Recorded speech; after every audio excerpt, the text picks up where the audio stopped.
Chapitre 1er. La question.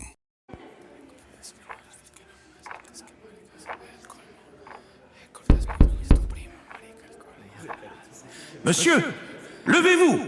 On vous a posé une question, je crois. Quelle journée! J'étais là tout seul au milieu de tous ces gens. Ils avaient les yeux rivés sur moi. Il y en avait qui me détestaient, beaucoup. D'autres me regardaient comme une malheureuse victime de la société, et certains me considéraient tout juste comme un animal de cirque. Franchement, ils n'étaient pas loin de faire des selfies avec le phénomène du moment. Et puis, il y avait eux devant moi, qui me regardaient de haut, derrière la barre. Qu'est-ce que je pouvais leur dire ? Pourquoi avez-vous fait cela, monsieur? Pourquoi? Vos mobiles! Répondez! J'étais sous pression. Je ne savais pas quoi dire. J'avais des gouttes de sueur qui commençaient à couler sur mon front. Des mots et des émotions contradictoires se bousculaient dans ma tête. J'aurais pu tout lâcher. J'aurais pu partir dans une explication sans fin, une attaque en règle, mais à vrai dire, je n'étais vraiment pas loin de m'effondrer. Je n'aurais jamais trouvé la force d'ouvrir la bouche, c'était tellement fort. Et puis, je ne sais pas ce qui s'est passé. Je vois encore les regards durs du juge et du procureur. Je m'entends encore. Ce n'était pas moi qui parlais. Même si c'était ma bouche qui articulait tous ces mots, je dois vous le dire, messieurs, dames. Je dois simplement vous le dire sans que vous ne m'interrompiez.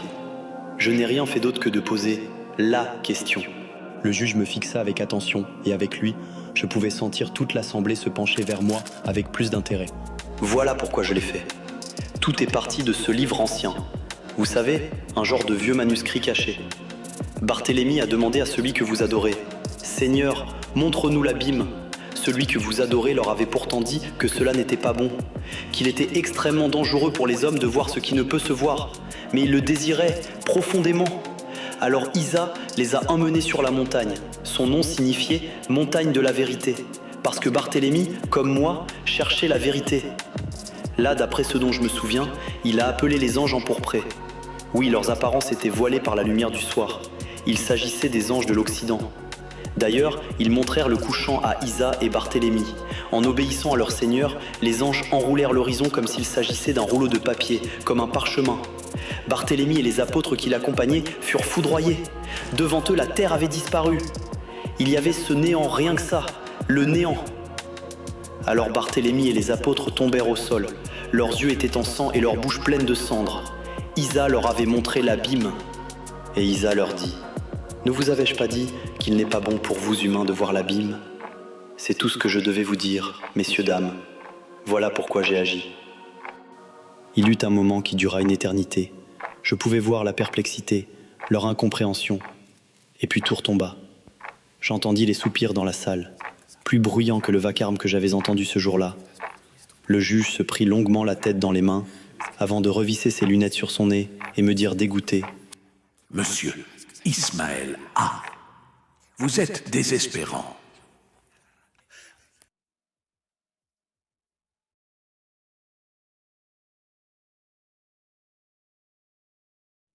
La première porte.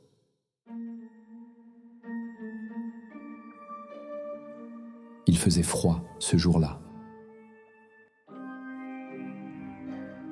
Était-ce la brume ou la pluie qui recouvrait ainsi la ville? Les nuages semblèrent s'être posés sur le sol pour dormir profondément dans les méandres des rues. Fatigués de leur évanescence, ils s'étalaient nonchalamment sur les trottoirs, entre les façades, en s'insinuant jusque dans les plus petites ruelles, au plus profond des impasses oubliées. L'agitation urbaine pour autant ne dormait pas. Il y avait des gens partout, sortant en troupeau des bouches de métro, s'engouffrant dans les trains des gares ou faisant la file devant les pointeuses. Il n'y avait pas l'ombre d'un doute, les petites heures matinales appelèrent les travailleurs à faire tourner notre économie infatigable. Il n'y avait pas de minute à perdre, pas un instant à négliger, sinon les aiguilles du retard n'auraient aucune peine à pénétrer les chairs douloureuses.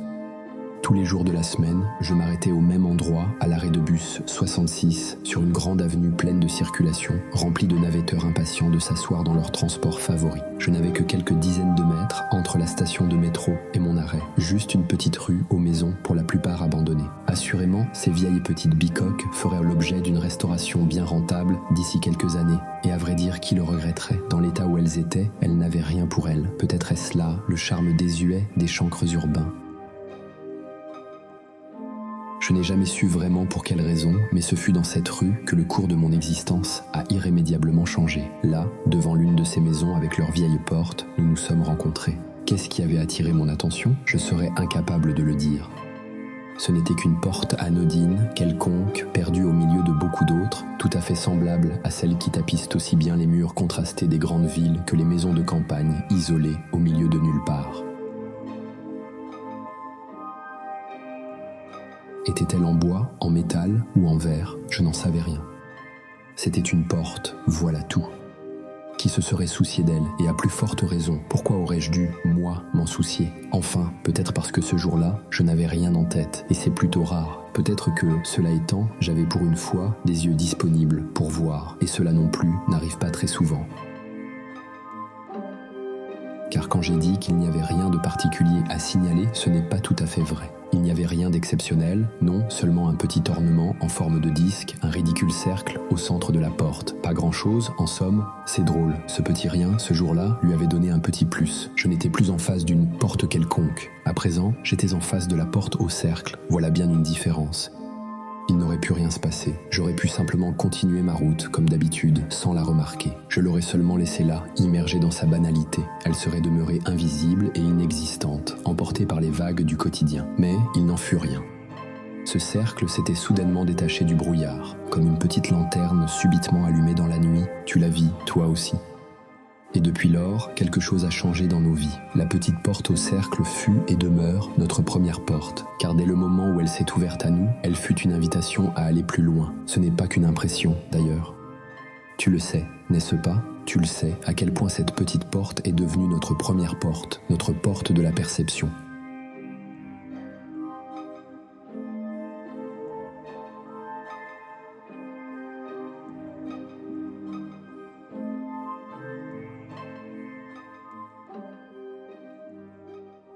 Lettre numéro 1 de Barthélemy. Chère Alizée, je suis content de pouvoir t'écrire enfin. Cela fait si longtemps que nous n'avons plus eu l'occasion de nous parler. Que deviens-tu ? Oui, je sais, la question est un peu bête. Tout d'abord, je voudrais te dire à quel point je suis navré. Je n'aurais jamais cru qu'il en serait arrivé là. Comment trouver les mots pour te consoler, pour comprendre l'inexcusable ? Et pourtant, c'est un peu ce que tu m'as demandé, et j'ai fait ce que j'ai pu, je te l'assure.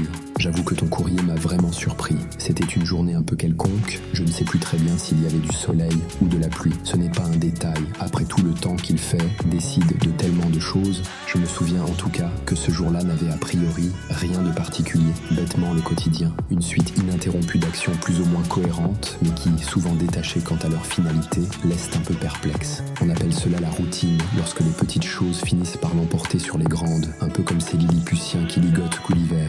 Pour te parler un peu de moi dans ces moments difficiles, eh bien, je dirais qu'il n'y a rien de spécial à signaler. Comme beaucoup de gens, je prends le métro le matin pour plonger dans la promiscuité des transports, dans la bienveillance des regards des premières heures, saupoudrés de somnolence et de paranoïa.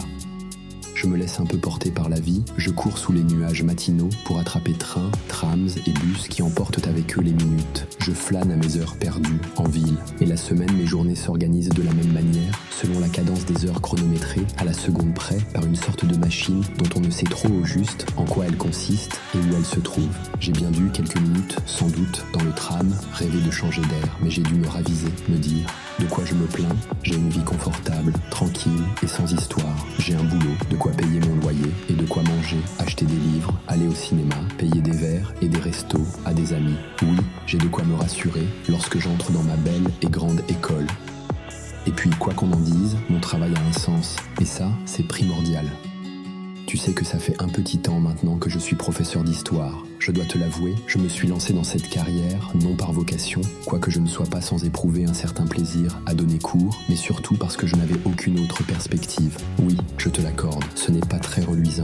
Mais le problème, c'est que je n'ai jamais été un historien, ni un étudiant d'histoire exemplaire. Je n'ai jamais été très rigoureux, ni très sûr de mon savoir. Rien, dans mon idée, n'est pleinement acquis, rien de ce que j'apprends n'a la valeur d'une certitude absolue qui me permettrait de me hausser au-dessus des autres pour prendre un air d'autorité. Déjà élève, j'étais été quelque peu moyen, apprécié de mes professeurs pour mon calme, ma douceur et ma politesse. Je n'ai jamais éveillé ni la moindre remarque désobligeante, ni l'admiration du génie.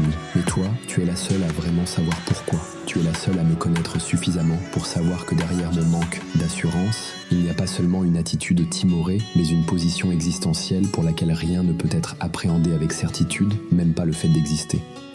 Toi et moi, nous avons toujours cru que nous vivions dans un monde imaginaire où les repères et les balises ne sont pas affaires de logique ou de vérité, mais de consentement collectif, implicite, consentement auquel nous n'avions pas le sentiment d'appartenir. Je suis resté pour ma part une sorte d'apprenti, tâtonnant entre deux eaux, essayant sans trop y croire, de vivre dans le monde et de marquer mon monde. L'enseignement pour ça est un moyen comme un autre de s'assurer que ma parole puisse être le prolongement de mon être autrement fragile. Les élèves me regardent d'ailleurs, incrédules, m'écoutent distraitement, alors que je m'apprête à tenir des propos, selon moi, primordiaux. Parfois ils sourient, souvent m'ignorent, de temps en temps m'écoutent, surtout lorsque je me laisse aller sur le terrain qui leur plaît le plus, le communautaire. Quelle est votre origine, monsieur? Vos parents, ils viennent d'où? Votre religion, c'est laquelle? Leurs questions et leurs affirmations d'appartenance s'accompagnent de 1001 étoiles qui brillent dans leurs yeux. Je les comprends. C'est tellement rassurant de se dire qu'on appartient à un groupe, qu'on a une identité commune avec d'autres qui nous renforcent et nous confortent dans ce que nous sommes ou dans ce que nous voudrions être. Parfois, je me surprends en me disant que j'aimerais bien être comme eux, pouvoir dire je suis ceci ou cela et tout faire pour en être bien sûr, mais je n'ai pas cette chance. Je ne peux pas dire que je suis sûr de mes origines. Né dans ce creuset multiculturel qu'est Bruxelles, je n'en ai jamais tiré fierté.